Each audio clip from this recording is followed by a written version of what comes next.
Elyar Atuş yakından buyan bekle ruhluk görünüğün bolup kaldı. Yıllardan buyan çıraydan külki esirini köygül bommaydıgan bolup kalgan bu bestik jigit muş günlerde kandaktor bir ruhlandırış doğrusu yavalgandekli görünedi. İstanbul'dan ısıqıda adem kaynap durduğun koçularga çıkısı mükemmeydigan bolup kalgan bu tekmen jigit mana endi taladan kirmeydigan bolup kalgan idi. Hayatning ne kadar ma'nisiz ve adaletsizligidan cheksiz içi puşup yurgan kunlarning birida o'zining 30 yillik yaqin do'sti Murat onu izlab keldi. Ve hiç sir saqlamaydigan bu do'stiga o'zining Uyg'ur fidoyilar atritiga qatnashganligini hayajon bilan so'zlab berdi. Shundaqla atrat mas'uliga Elyarni tanishtirganligini aytdi. Can dostum, işte yaşap zeriktim bu hayattan. Uruk tuqqanlarimni tirik üçtüp etken işplas Xitaydan 3 ilişningli g'imida jurettim. Bu fırsat ahir keldi ve sen dostumni oyladım. Mana endi lagerda nahaq o'ltirilgan bir qo'saq inam ve Nevri akanning intiqomini oladigan fursat keldi, dedi Murat hayajonli ovozda. Oya adaş, o fidoyilar atriti deganingni bizdan qo'saq vaqti haromzoda da'vogarchilar qurgan bo'lsa, shu qadar ruhlanib ketganingga hayronman. Mushu latlarning qo'lidan nima ish kelar? Yana bir maydon nayrangozlik o'yini xolos mencha. Xatolashding og'inam. Bu qatam ahvol boshqacha. Qaraganda sen Afrikada bo'lgan yig'ilishdan bexabar o'xshaysan. Dastlab menmu sendek o'ylagan. Ammo atrat mas'ullar bilan ko'rishgandan keyin bu qatam ahvolning rostilla boshqacha ekanligini bildim va sana keldim. Murat yarım soatlik ahvol tunishtirgandan keyin Elyar asta-asta jonlangandek bo'ldi va "Rostmi?" deb o'rnidan turib ketdi. Albatta rost. Menda mi gumonlamsan? Kulimsirdi Murat. Elyar birdilla o'rnidan dast turib Muratni 50 yil ko'rmagandek qattiq quchoqladi va o'ngrab yig'lab ketdi. Türkiye mushu yillarda bara Xitoy qurab qilishga boshlagandek qiladi. Azaldan Xitoylardan sayesini ko'rgil bo'lmaydigan Xitoyning tarixiy dushmani sanalgan bu güzel davlatda mana amdilikda odam beshini ko'tirsila inganch siz Xitoylarni hamma yerda ko'rgil bo'ladigan holat shakllangan edi. İstanbulning beshi bo'lgan heliq sharafsiz, hatta dünya bo'yicha eng güzel bu shaharning ko'cha ismlarini Xitoycha yozib, Xitoyning po'qig'i milinib yashaydigan razil holatni shakllantirishga tirishgan edi. O'zini yangi sulton sanaydigan heliq Abgamo pulning dini yo'q, pulning millati yo'q.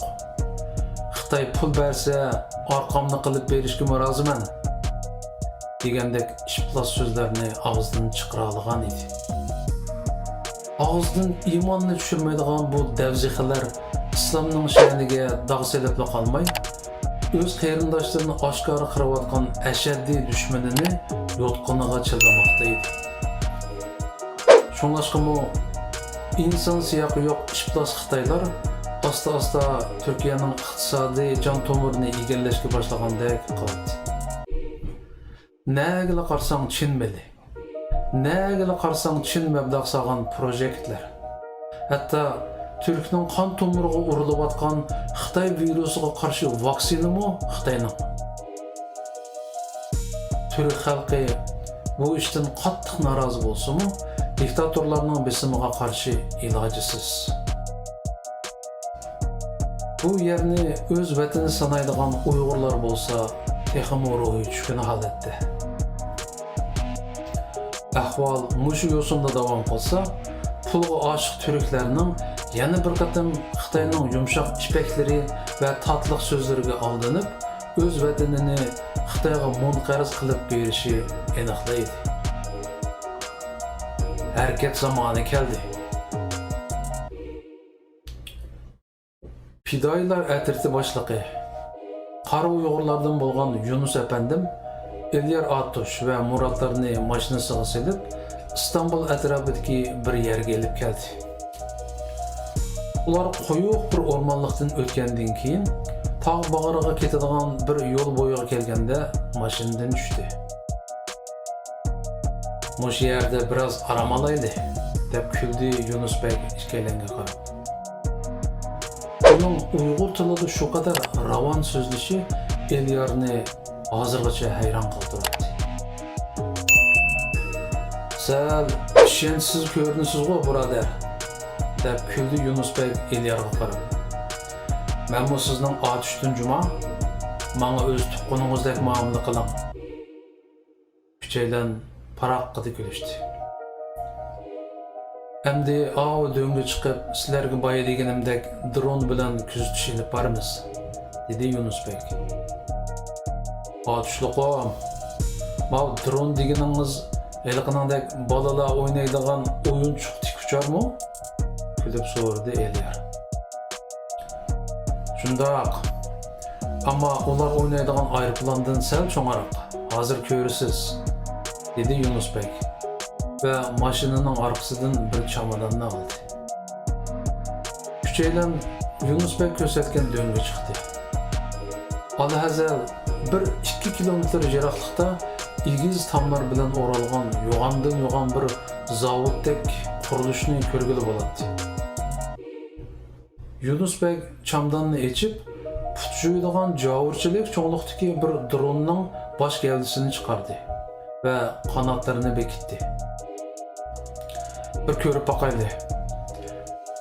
Xitoyning bu yerda nimalari borkin, deb kuldi u dronning kontrolini qo'lga olib. Dron osmonga ko'tarildi va haliqi zavod chiroy qurilish tarafga uchdi va nishon ustida taxminan 2000 metrdek egizlikda to'xtadi. Buning shu qadar egizdan naq maydon ko'rsatgan ko'rinishi Yunus Bekning qo'lidagi kontrolning iPadning ekranidek bor ekranda shu qadar suzuk ko'rinib turibdi. Yunus Bek ko'rinishlarni zoom qilib inchga ko'rishga tirishadi. Elyar bilan Muratmo butun diqqati bilan ekranga qaraydi. Nima degan cho'ng doira bu? Liq-liq Xitoy mili bilan to'libdi. Konteynerlarning hammasida Xitoy xat, dedi Murat o'z-o'ziga so'zlaganda qilib. Bu konteynerning ustida doğru degan Xitoy xat turdi. Xitoylarning saxta doğruları Türkiye'ni mi bastımı nima? Dedi Elyar ikkalanga qarab. Saxta doğrulama emas, zaharlik buyumlarning mol bo'lishi cho'qin. Bo'lmasa Türk xalqi bu qadar xomush holatga kelib qolamdi, dedi Yunus Bek ig'ir xo'rsinib. Konteyner bosgan mashinalarning oyoq uzilmaydi ekan. Bu yer Xitoyning cho'ng mol omborlaridan biri ekanda. Shundoq. Xitoyni yo'g'on so'zlatgan uning puli. Shunga Xitoyga zarba berishning muhim yo'llaridan biri uning iqtisodiga zarba berish bo'lishi kerak. Bu orqali biz yana Türk qarindoshlarimizni behuda zaharlanishdan saqlab qolgan bo'lamiz, dedi Yunus Bek. Demakki, biz bu yerni ko'ydirmiz, shundoqmi? Taqatsizlik bilan so'radi Elyar. Shundoq. Bu yerlar emas. Mushu vaqtning o'zida zarbadorlarimiz mushundoq mol ombirdan eng az 10ning payida. Qisqa vaqt ichida Xitoyning og'zini qanatamiz, dedi Yunus Bek. Qachon qilamiz bu ishni? Taqozolik bilan so'radi Elyar. Aldirma, atishliqom, deb kuldi Yunus Bek. Sen qachon qilsak bo'lar? Bugunla qilayli bu ishni. Omuz uyqum kelmaydi mening, dedi Murat keskin holda. Men shuni demoqchidim. Atiga qo'ysak ta'mi qolmaydi bu ishning. dedi Eliyar ulapla. Şundaq deydiğinizlarni biletdim, deb kuldi Yunusbek. Mağan qo'yib bersa, hozirli besib bağım bor. Ammo sal sabr qilayli. Bu ishni bugun yoki aytib bitiramiz. Muhimi ishni salmoqlik bilan qilishda. Ular Dönglikte bu ambarni taxminan 1 soatdek kuzatdi. Kimlar kirib chiqyotidi? Qarovullarning soni qancha? Tadbirlari qandoq? Yo'l ahvoli degandeklarni inchki kuzatdi. Yunusbek yanchqidan kichikkina bir xotir daftarni ilib, bir nimalarni yozib oldi va dronni asosda o'ziga yaqinlashtirib, asli peti bo'yicha chiroyli qilib chamdonga o'rlashtirdi va ishkaylarni ilib mashinaga chiqdi. Ular o'zlari kelgan yo'ldan shaharga qaytishdi. Xitoy ombirining darvozasida odatda ikki Xitoy navbat tutadigan bo'lib, ichida qancha Xitoyning borligi noma'lum edi. Bugun kechmo ikki Xitoy odatda o'ltirishadigan o'rindiqlarda o'ltirib, tog'dan bog'dan mo'ngishib o'tardi. Uzoqdan yaqinlashib kelayotgan bir qora mashinaning chiraqi ularni yo'ritdi. Ikki Xitoy darhol o'rinlaridan turishib, kim kelayotgandi degandek chekchiyishib, tikilib qarab turishdi. Odatda bu soatda mal to'shiydigan mashinalar kelmaydi. Ambarga munosabatlik ba'zi Xitoylar aralab birer jiddiy ish bilan kelib qolmasa, aldirab kelmaydi. Mashina yaqinlashganda uning qora rangli Volkswagen markalik Volkswagen ekanligi aydın bo'ldi. Mashinadan puhraj kiyingan ikki kishi tushdi. Ular ikki Xitoyga yaqinlashganda Xitoylardan biri yanchuqidagi bir nimani olmoqchi bo'lgandek qo'lini yanchuqqa soldi. Biz milliy istixborotdan keldik. Sizlardan so'raydiganlarimiz bor. Dedi kelganlardan biri inglizcha va yenidan kinishkisini chiqarib, chiroq yo'riqida Xitoylarga ko'rsatdi. Eliqi Xitoy qo'lini asta yanchuqdan chiqarib oldi. Xo'sh, nima ishkin? Dedi bir Xitoy qo'pol inglizchasi bilan. Sizlarning bu yerda qonunsiz mol saqlanganligi to'g'risida ma'lumot bor. Biz kirib tekshiramiz. Taqsir, bu mumkin emas. Biz qonunsiz ish qilganlardan emas. Bu yer shirkatning xususiy yeri. Yot odamlarni ishiga olmaymiz. Haddingni bil. Bu yer Turkiya, bizning tuproqimiz. Qonunsiz ishlarni tekshirish bizning vazifamiz. Taqsir, qo'limizda sizlarning shahar boshlig'ining bu yerga hech kimni kirgizmaslik haqida yozgan ijozatnomasi bor. Mana ko'rib baqing. Dedi bir Xitoy va bir varaq narsani uzatdi. Kelganlardan biri uni elib, bir qo'r ko'z yugurtib chiqqandan keyin so'g'oqqina kulib. Biz bundaq narsaning borligini anglabmi baxmagan. Turkiyada bizning kirishimiz cheklangan yer ham yo'q. Eng yaxshisi ishni och. Biz xizmatimizni tamomlab qaytamiz. Agar qonunsiz mol yo'q bo'lsa, qo'rqishingning hojati yo'q. Kechiring efendim, boshliqdan buyruq bor. Hech kimni ishiga olmaymiz. Bu anangni kapir. Sen qispirishga ortiq gapning nima lozimi? Ko'tar qo'lingni. Deb vaqirdi kelganlarda yana biri va yenidan qora chiqarib ularga to'g'riladi. Tuyuqsiz yuz bergan bu ahvoldan qattiq qo'rqib ketgan ikki Xitoy darhol qo'llarini ko'tardi. Yigitlardan biri birla chamdab heliqi Xitoyga yaqinlashib, uning yanchuqidagi yon qurolni elib oldi. Yana bir yigit chapdastlik bilan ikki Xitoyning qo'llarini keyniga qayirib, plastik tani bilan bog'ladi. Qora Volkswagenning yon eshigi ochilib, Yunusbek tushib keldi. ve külüp durup, Eliyar, Murat, yaraysizlar. Erkitinglar men o'ylagandan chaqqan bo'ldi. İstihbaratda ishlasanlar bo'lg'idek esli, dedi. Muammerezlarni qanday qilamiz? So'radi Eliyar. İşçiga elib kiramiz. Asqarjon sirtda nazorat qiladi. Mashinadan yana bir yigit tushib keldi. Ishning boshqacha ekanligini sezgandek bo'lgan Xitoylar bir-biriga qarashib birdilar. "Juminga! Dajela!" deb baqirishdi. Eliyar bilan Murat etilib kelib, ikkisining ingaklariga kelishtirib urib edi. Ikki Xitoy yeli chiqqan to'plardek pussida yerga yiqildi. Tez bo'layli. Ichida Xitoylar bo'lishi mumkin, dedi Yunusbek. Va o'zi birinchi bo'lib darvozaning kichik qanot eshigidan ichiga kirib ketdi. Eliyar bilan Murat bo'lsa, birdan Xitoyni so'rab, tezlikda ichiga kirdi. Asqarjon mashinaning chirqini o'chirib, darvoza oldida qoldi. Darvozadan kiribla sol tarafda bir ishxona bor bo'lib, eshigi ochiq. Chirqimi yana holatda edi. Ichida odam ko'rinmaydi. Yunusbek, "Aqtiringlar" degandek ishorat qilib edi. Eliyar bilan Murat o'zlari so'rab kirgan o'shsiz yotgan Xitoylarni bir o'longa yotqizib qo'yib, ishki tarafga qarab tezlikda harakat qildi. Ular xuddi poyezdning vagonlaridek uzundan uzunga tizilib ketgan konteynerlarni bo'ylab aqtirishga boshladi.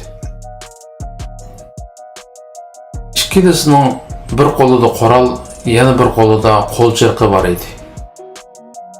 Ambarning ichi xuddi kilometrlarcha keladigandek uzun ham keng bo'lg'ach, bu qorong'ulikda birini topmoq pek tez ko'rinadi. Ular oldin kelishib olgani bo'yicha bak cho'nqurlab kirib ketmadi. Chunki maqsad o't qo'yish edi. Ular shuni ko'rdiki, konteynerlarning ba'zilarining og'zi ochiq bo'lib, mallarning bir qismining elib ketilganligi ko'rilib turadi. Ammo ko'pinchisining og'zi etilgan holatda edi. Ikki yondagi ko'lami cho'ng, usti yepiq omborlarning ichi bo'lsa, qog'oz sandiqlarga qo'shilgan mallar bilan liq to'lgan holatda edi. Eliyar bilan Murat ko'z ishorasi qilishib, ikki omborga o't qo'yishdan boshlamoqchi bo'ldi. Va darvoza tarafga ushqandek yugurib berib, mashinada elib kelishgan benzin baklarini qo'llarida ko'tarib kirishdi. Va yo'lni ayirib, ikki omborga birdan kirib ketdi. Uzun o'tmayla ikki omborning ichidan o't yolqinlari ko'tarildi. Eliyar bilan Murat endi yonma-yon turgan konteynerlar ichidagi og'zi ochiqlarga o't qo'yishga boshladi. Eliyar bir qancha konteynerni tutashtirgandan keyin sal ishkirlab kirib, ular kunduzi ekranda ko'rgan heliqi ustida Xitoycha "Dora" degan xatlar yozilgan konteynerni ko'rdi. Konteynerning eshigi taqoq edi. U o'z elib kelgan lom to'mirning alohida yasalgan uchini qulib osqichning ostiga silib, "Yopir" deb birla qayrib edi. Konteynerning eshigi jaloqqa ichilib ketdi. Va konteyner ichidan etilib chiqqan chidig'usiz sesiq puroqqa chiday olmay, darhol burnini etib oldi. Tuyuqsizlar arqa mo'risiga muzdek bir nima sanjilgandek bo'lib, teni jug'ildab ketdi va santurilib yiqilib tushdi. U darhol tishini tishlab, yotgan yerdan keyni tarafga qo'lchiroq bilan yuritdi. Ko'rdiki, bir yerim yalang'och Xitoy talatini vahshiylashtirgan holda og'zida bir nimalarni deb tillab, belidagi zanjirni yulib elib, o'ziga etilib kelyotdi. Eliyar nima bo'lganini sezib, ko'zlariga g'azab o'ti to'lgan holda yotgan yerdan chachrab turib ketdi. Bu arada Eliqi Xitoy qo'lidagi zanjir bilan Elyarning beshiga kelishtirib urib etdi. Bütün vücudu qissas o'tiga to'lgan yigitning beshiga qattiq urilgan zanjir xuddi arg'amchi urilgandekla tuyuldi. Ve bir amallarını qilib o'zini ruslab edib, Eliqi Xitoyning yuziga kelishtirib o'dilmish bilan birini silib edi. Talivlashgan Xitoy kulib bodishi qildi.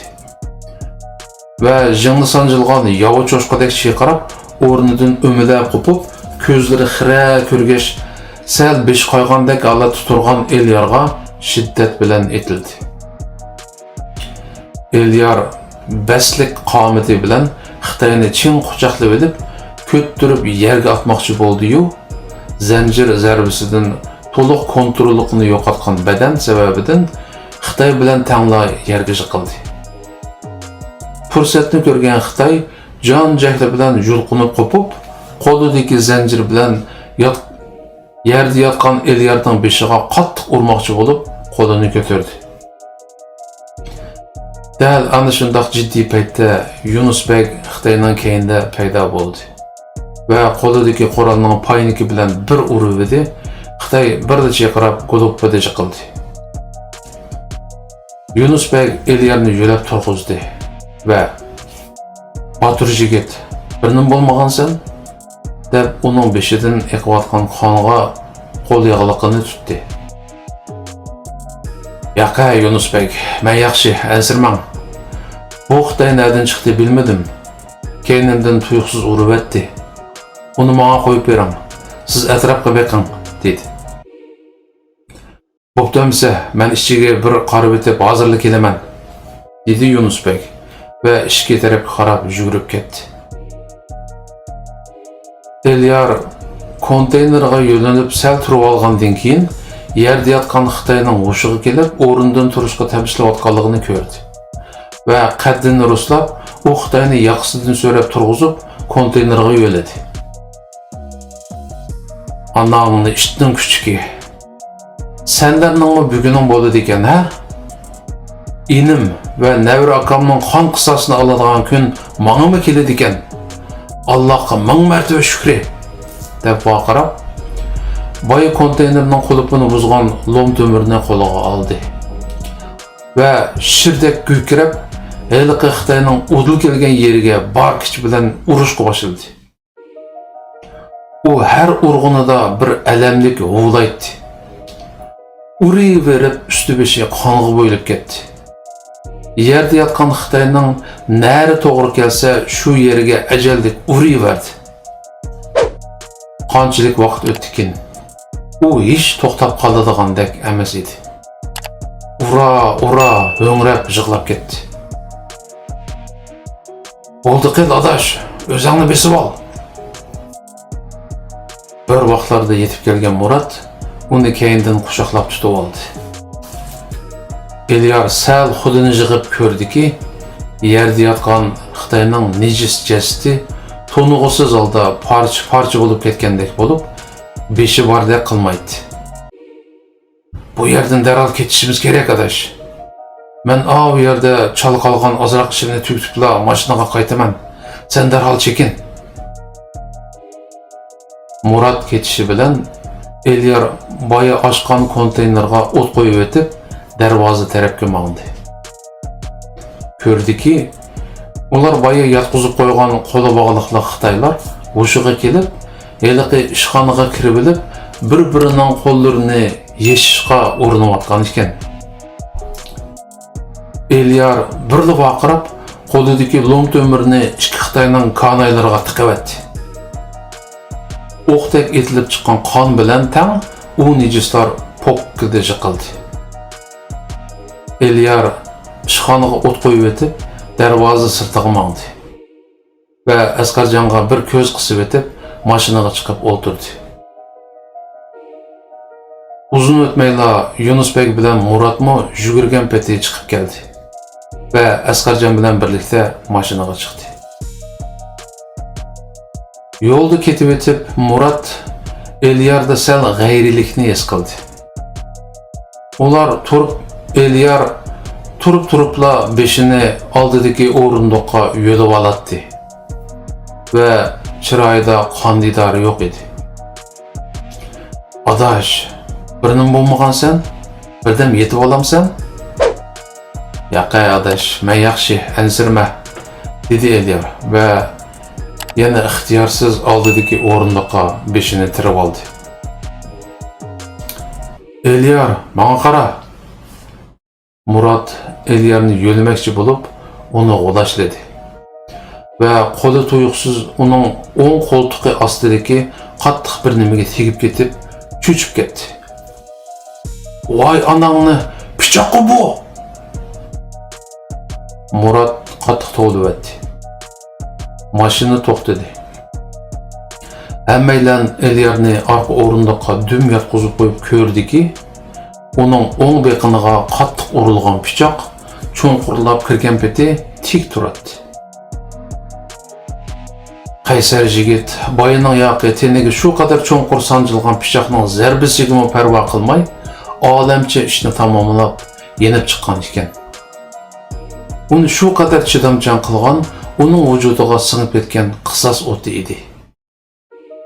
Ro'shanki, Eliyar Atush agar Uyg'ur emas, boshqa bir millat bo'lgan bo'lsa, bu vaqqa balkim jinidan ayrilgan bo'ladi.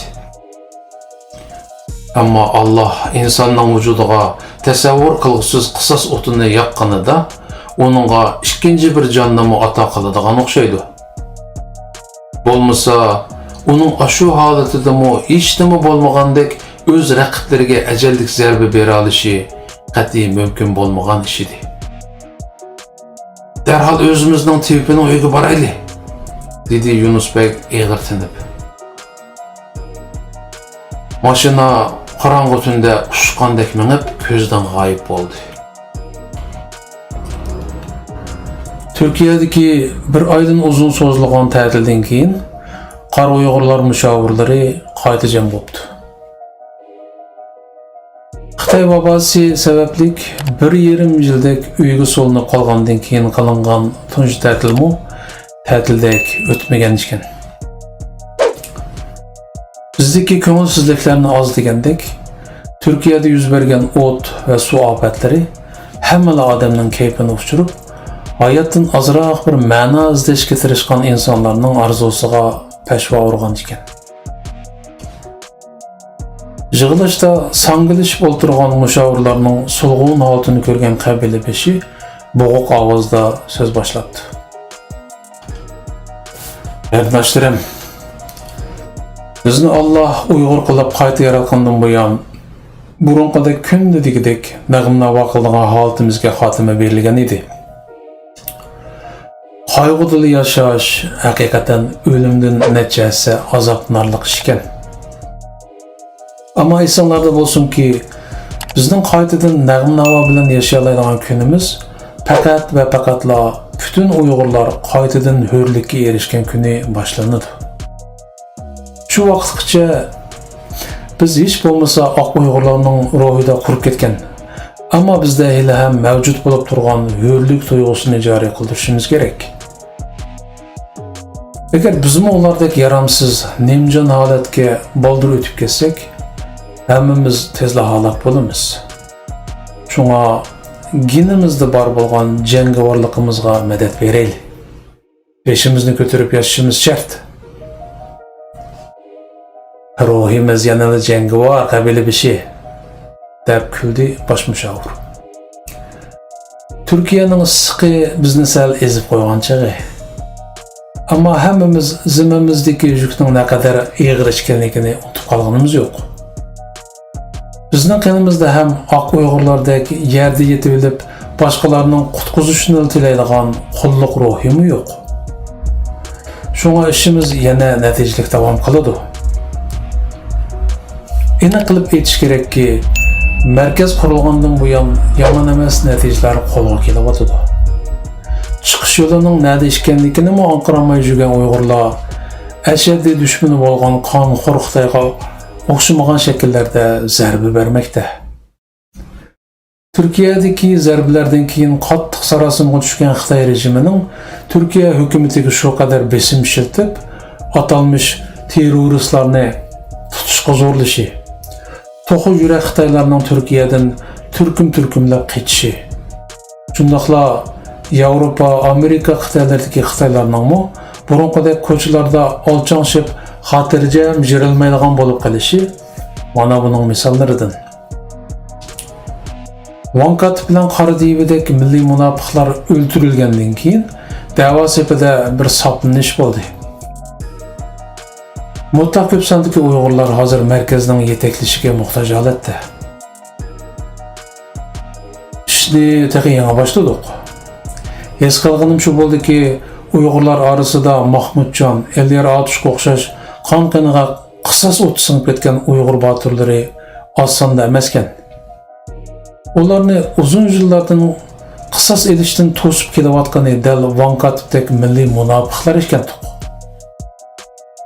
Mana hozir bunday yigitlar turkumlab maydonga chiqmoqda. Ishonamanki, bir yilga qolmay bu yigitlar Xitoyning og'zi burnini qon qilib, qonxo'r qilichini millatning beshidan tortishiga sabab bo'la oladi, dedi alohida harakat atriti mas'uli Yunus Bek. G'arb ellar bilan diplomatik aloqa qurib, mustaqilligimizni qo'llashini qo'lga keltirish faoliyatini qachonroq boshlasak bo'lasizlarchi? Bu ishni boshlashdan burun avval ularning diqqatini tortadigan biror ish qila olishimiz kerak, dedi bir oqsoqol. Uyg'urning hozirgacha dunyoda yaratgani yo'lning o'ttirdi dumiyat o'lib, dunyo meni qutqaz deb davron solishdan boshqani bilmaydigan. O'rnidan turib tuzukroq nafas elishga petinolmaydigan. Hatto eshak o'lib olsa bir nimasi g'ijak tortibdi degandek, turibla xallaylonga to'g'lab qo'ydigan bir majruh, qo'lning simosidan boshqa narsa emas. Dushmaniga tukirishga jur'at qila olmaydigan ojiz tilamchiga hech kim yordam qo'lini sunmaydi. Shunga hozirgidek erkak tusi olgan zarbalarimiz bir mezgil davom qilsa, dunyo ondan bizga boshqa ko'zda beqishi mumkin. Ana shu chog'da diplomatiya desakmi, ovozimizni anglaydiganlar chiqar balkim. To'g'ri fikr. Xitoyga zarba berishdagi amdlar boshlandi. Shu anda beshimizni ko'tarib qarasak, hamma davlatda erkin lag'aylab yurgan Xitoy diplomatlari, korxonachilari va tashviqotchilarini ko'ramiz. Qachonki bu ishlarni burunqidek kunduzlari oshkora talaga chiqolmaydigan holatiga keltirganimizda Xitoy ondan bizni e'tirof qiladi va hozirgidek xalqimizni xohlagan chiqaradigan holatidan chekinadi. Buning uchun minglagan Mahmudjon, Elyar Atushlarga ehtiyojimiz bo'ladi. Buningga hozirliginglar bormi, Yunus Bek? Haros, Elyar Atushning ahvoli qandoq? deb so'radi qabila beshi. Elyar hozir yaxshi, bir doktorxonada davolanayotdi. Ahvoli yomon emas. Hayotiy xavf yo'q. Ammo sal-maza saqayib ketishi tasdiq qiladi, dedi Yunus Bek. Mahmudjon Muratlar bilan davomli aloqa qilib turaman. Gerçi ish boshlaganga uzun bo'lmagan bo'lsa-mu, aramizda bu botirlardek erkaklarning xeyli ko'pligini bayqadim. Biz bilan aloqada bo'lib, intiqom elish istikini namoyon qilganlarning soni xeyli ko'p. Ammo Uyg'urlar bekla shalg'utlashtirib etilgachga, kimning rost qahramon, kimning artist ekanligiga jazm qilish oson bo'lmaydi ekan. Ammo mening his qilganim, bundaq yigitlarning soni mingdan kam emas. Bugun agar mushlarni asos qilib bir qo'shin qursak, cho'qim ajoyib jangovar bir askariy kuch bo'lib shakllanadi. Va Xitoyning onamonisini ko'z ko'rsatadi. Inshaalloh. Van Katip bilan Qora Div o'ldirilgandan keyin munofiq tozalash ishi to'xtab qolgandek turadi. Ammo munofiqlar yanala quturab yurmoqda. Masalan, Türkiye'de birisinin öz sürütünü nomus qilmay Atatürk ve Tayyip Erdoğanlarının sürütü bilen bir yerge esip, özünü Şarkı Türkistan Cumhuriyeti başkanı edip, Türk xalqini galvon qilib yurganligini ko'ryapmiz. Turkiyada bu haramlıqqa ikki qachot urib ko'ttoqni qistaydigan biroz chiqmadi. Bu haramliqni o sarang deyishidi ekan. Ammo atrofida tang o'yin qo'yishib berayotgan turklarmi sarangmidi? Onun ustiga eliqi Sabit Bo'g'ra deydigan oshkor munofiqmi yer tishlash kerak edi o, dedi biri. Zalda birileri o'zini tutolmay kulib tashlagandek qildi. Bu bir qaramoqqa kulkilik ishtek tuyuladi, dedi Yunusbek. Ama bu ishga jiddiy qaraydigan odamlarmi oz emasdek. Yomon yeri shuki, bu ish butun Uyg'ur jamoatining naqadar beparvo, yaramsiz ishligini ko'rsatib turibdi. Meningcha bu ishga sal vaqt ajratishimiz zarurdir. Shunday bo'lsin, dedi qabila beshi. Konkret o'rinlashtirishlar sizga qoldi, Yunusbek. Muhim bo'lgani aramizdagi erkaklarni ko'plab qezib chiqib, vahshiy Xitoyga to'xtamay ajallik zarba berish ishini toki ular bizga yolg'irganga qadar davom qilishda. Xitoy bir vahshiy hayvon. U hargiz bosh ekkanlarga va yolg'irganlarga rahim qilmaydi. Aksincha ularni talto'kis yo'qotishga tirishadi. Xitoy faqat va faqat o'ziga qattiq zarba bera olgan kuchga bosh egadi va uni hurmat qiladi. Bir mo'yisitimizning degani to'p-to'g'ri. Biz yo mustaqil bo'lib hayot qolamiz, yoki talto'kis qirilib ketamiz. Shunga hammamiz uyqumizni ochaylik. Haqiqiy kurash bizni kutib turmoqda. Ko'pchilik qaytadan jonlangandek bo'lishib tarqalibdi.